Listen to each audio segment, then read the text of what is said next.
नमस्कार। मैं हूं संजीव श्रीवास्तव। आप देख रहे हैं 4 PM news network. Madhya Pradesh Bhajpa का चर्चित चेहरा कमल पटेल फिर सुर्खियों में है। कमल पटेल मध्य प्रदेश विधानसभा 2023 के चुनाव में जीत दर्ज नहीं कर पाए थे। हरदा विधानसभा सीट से वे चुनाव हार चुके हैं और जो लोकसभा चुनाव की तैयारियां मध्य प्रदेश में हो रही हैं, मध्य प्रदेश में बीजेपी ने 29-0 का जो एक लक्ष्य रख रखा है, इस मुहिम के मद्देनजर हारे हुए कई नेता बीजेपी के, उसमें कमल पटेल को भी कहीं ना कहीं शामिल माना जा रहा है। वे जुगत जोड़तोड़ में लगे हैं कि पार्टी उन्हें लोकसभा चुनाव लड़ने का मौका दे दे। मध्य प्रदेश में कुछ कठिन सीटें हैं और उन कठिन सीटों में सबसे ज्यादा यदि कोई मुश्किल सीट भारतीय जनता पार्टी के लिए मानी जाती है तो वह छिंदवाड़ा। छिंदवाड़ा पर बहुत सारे नेताओं की निगाह है और ऐसे जो निगाह रखने वाले नेता हैं उनमें कमल पटेल को भी शामिल माना जा रहा है। और भी कई नेता हैं मध्य प्रदेश में जो ये दम भरते हैं कि मौका दीजिए, हम कमाल करके दिखाएंगे। हालांकि जो दृश्य है इस वक्त देश में, प्रदेश में, उसमें भारतीय जनता पार्टी के लिए अवसर मजबूत हैं, सुनहरे हैं। यद्यपि छिंदवाड़ा सीट आसान नहीं होगी। छिंदवाड़ा सीट के लिए तो स्वयं भारतीय जनता पार्टी के रणनीतिकार, बड़े नेता कोशिश में थे कि इस सीट पर कमलनाथ को ही तोड़ दिया जाए, लेकिन बात बन नहीं पाई। कमलनाथ के टूटने की एक कथित खबरें, चर्चाएं चली थी और उस पर फिलहाल विराम लगा हुआ है। लेकिन जो हम इस वीडियो को बना रहे हैं, इस वीडियो में जिन कमल पटेल 5 बार के वे विधायक हैं, 2023 में वे चुनाव हारे हैं, लेकिन मध्य प्रदेश का एक ऐसा चेहरा वे रहे हैं जो सदा चर्चाओं में बने रहे हैं। और वे चाहे उमा भारती की सरकार जब 2003 में बनी थी तो उसमें जब काबीना बनी थी तो शामिल किए गए थे, राज्य मंत्री स्वतंत्र प्रभार के तौर पर उनको लिया गया था। बाबूलाल गौर जब मुख्यमंत्री बने तो उन्होंने भी उमा भारती की कैबिनेट के कई चेहरों को जिनको लिया, उसमें कमल पटेल स्वतंत्र प्रभार वाले राज्य मंत्री के तौर पर शामिल रहे थे। फिर सत्ता बदली, शिवराज सिंह चौहान के हाथों में बागडोर आई। जो सत्ता के मुखिया का बदलाव हुआ था, उसमें जब शिवराज सिंह चौहान आए तो शिवराज सिंह चौहान के मुख्यमंत्रित्व काल में भी कमल पटेल को मौका मिला। कमल पटेल अभी जब 2020 में मध्य प्रदेश में ज्योतिरादित्य सिंधिया की बगावत के बाद फिर बीजेपी सत्ता पे काबिज हुई थी और शिवराज सिंह चौहान मुख्यमंत्री पुनः बनाए गए थे, तब भी कमल पटेल उनकी काबीना में शामिल रहे थे। महत्वपूर्ण महकमों का दायित्व उनके पास था, कृषि जैसा विभाग वे संभाल रहे थे। अब जैसा चल रहा है, दृश्य है मध्य प्रदेश में कि कई नेता, चाहे वे जीते हुए हों या हारे हुए हों, जुगतबाजी में है कि मेन स्ट्रीम में लौटें। दरअसल जब मोहन यादव को मध्य प्रदेश की बागडोर सौंपी गई शिवराज सिंह चौहान के बाद और उनकी कैबिनेट बनी, तो बहुत सारे ऐसे नाम रहे, कद्दावर माने जाने वाले मध्य प्रदेश में सदा जिनकी चाहे किसी की भी कैबिनेट हो उनको जगह मिलती रही, चाहे वो गोपाल भार्गव रहे हों, और भी ऐसे कई नाम थे।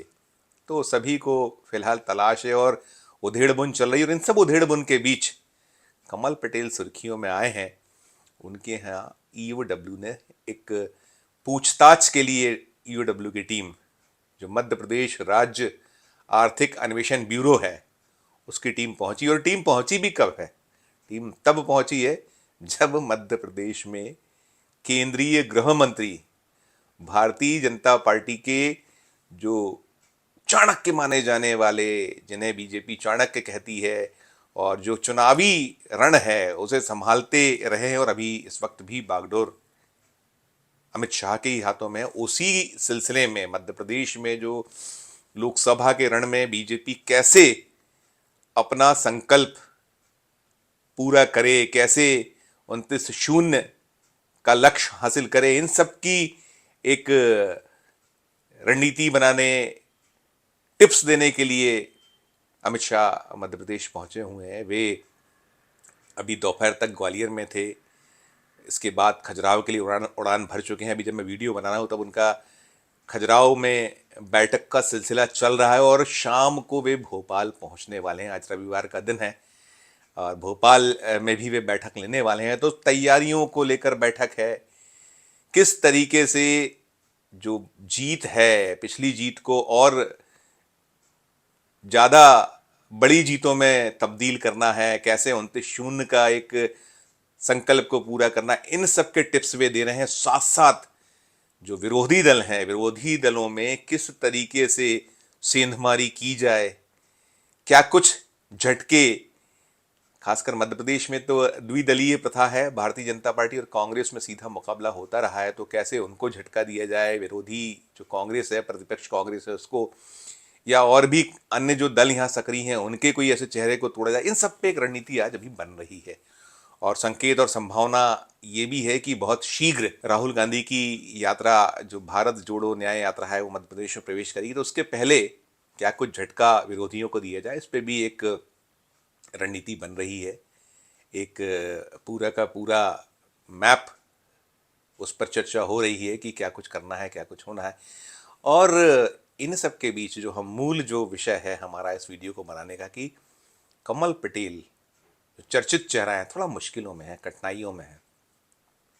उनके यहाँ ईओडब्ल्यू पहुंचा और ईओडब्ल्यू की पहुंचने की वजह एक वहाँ शिक्षा समिति एक थी जिसमें अभी है वो, और उसमें कहीं ना कहीं अब सीधा इन्वॉल्वमेंट तो कमल पटेल का नहीं निकल कर आ पाया है, लेकिन उनके परिवारजनों का जुड़ाव उस समिति से, और उसमें कहीं जमीनों के हेर फेर के मामले में ईओडब्ल्यू पूछताछ करने पहुंची है। एक शिकायतकर्ता कोर्ट पहुंची हुई, तो कोर्ट ने उस शिकायतकर्ता की शिकायत को प्रमुखता से लेते हुए उस पर वर्डिक्ट दिया हुआ है कि इस मामले पर एक पूरा का पूरा जो क्या हालात हैं, क्या इसके पीछे की कहानी है, उसको रखा जाए। तो उसी सिलसिले में ईओडब्ल्यू ने कमल पटेल के यहाँ पहुंचकर पूछताछ और जुड़े दस्तावेजों के बारे में बातचीत की है, ऐसा निकल कर आया है। और ये भी निकल कर आ रहा है कि ये मसला ऐसा है जो आने वाले दिनों में कमल पटेल उनके परिजनों की मुश्किलों को बढ़ा सकता है। हरदा वैसे भी सुर्खियों में लगातार बना रहा है और अभी हाल ही में जो हरदा में एक पटाखा फैक्ट्री जो चल रही थी, अवैध रूप से चलाने का उसको आरोप था, उसमें बड़ी एक ऐसा धमाके हुए थे, एक घटनाक्रम हुआ था जिसके बाद भी हरदा सुर्खियों में रहा। आरोप ये लगे कि जो उस फैक्ट्री के संचालक थे वे कहीं ना कहीं कमल पटेल का प्रश्रय प्राप्त वाले लोग थे। हालांकि उनकी गिरफ्तारियां हो चुकी है, जांच बैठी हुई है। वहाँ जो पटाखा उद्योग चल रहा था उसे सील किया गया है। वहाँ अभी उसको लेकर आरोप प्रत्यारोप का दौर निरंतर बना हुआ है, चल रहा है। कमल पटेल ने साफ कहा था कि ये आरोप मिथ्या है। जो संचालक थे उनको तो कहीं ना कहीं कांग्रेस का प्रश्रय मिला हुआ था और वही बचाती रही थी कांग्रेस।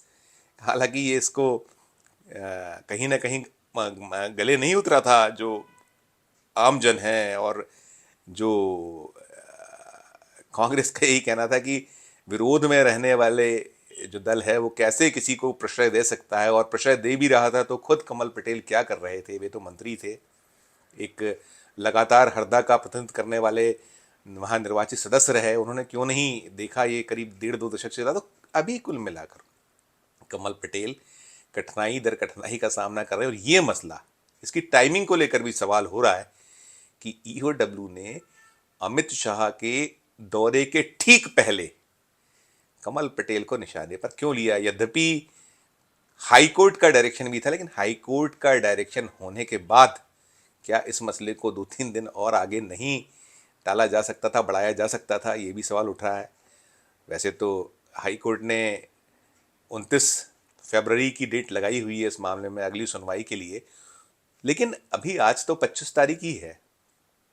कल कोर्ट का आदेश आया और तत्काल कार्रवाई हो गई, इस पे सवाल उठ रहे हैं। और ये भी एक बात हो रही है कि कहीं ना कहीं ये पार्टी की अंदरूनी राजनीति तो नहीं है, उसका हिस्सा तो नहीं है, क्योंकि कमल पटेल का जो कद है, जो चेहरा है, और जो वो संघर्ष करते रहते हैं अपने दल में रहते हुए कहीं ना कहीं अपने स्तर पर, तो उसी का परिणाम तो नहीं। और चूंकि लोकसभा चुनाव में इस तरह के दृश्य बने हुए हैं, कुछ सीटें ऐसी हैं कि जहां मौजूदा सांसद जो होते थे उन्हें विधानसभा ले आया गया है, और हरदा से लगी होशंगाबाद एक सीट है।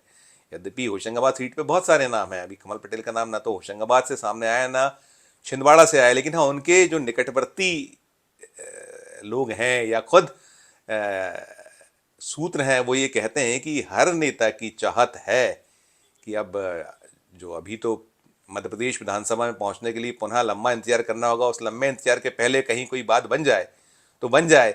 लेकिन बात बनने की कोशिशों के बीच कमल पटेल के यहाँ जो ईओडब्ल्यू की पूछताछ हुई है उसके बाद ये माना जा रहा है कि, और टाइमिंग जो मैंने कहा कि अभी अमित शाह के दौरा है, वो सबके ठीक पहले ये सब होना कमल पटेल की मुश्किलें ज़रूर बढ़ा रहा है।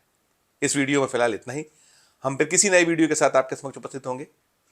हमारी नियमित अपील की हमारे मध्य प्रदेश के इस चैनल को लाइक कीजिए, सब्सक्राइब कीजिए। यदि आपने ज्वाइन का बटन नहीं दबाया तो ज्वाइन का बटन भी दबाइए। हमारे इस वीडियो को अधिक से अधिक लोगों में शेयर कीजिए, और इस वीडियो के कमेंट बॉक्स में जाकर वीडियो को लेकर कमेंट जरूर कीजिए, और देखते रहिए 4 PM Madhya Pradesh, 4 PM national और 4 PM हमारे अन्य राज्यों के चैनलों को। धन्यवाद, नमस्कार।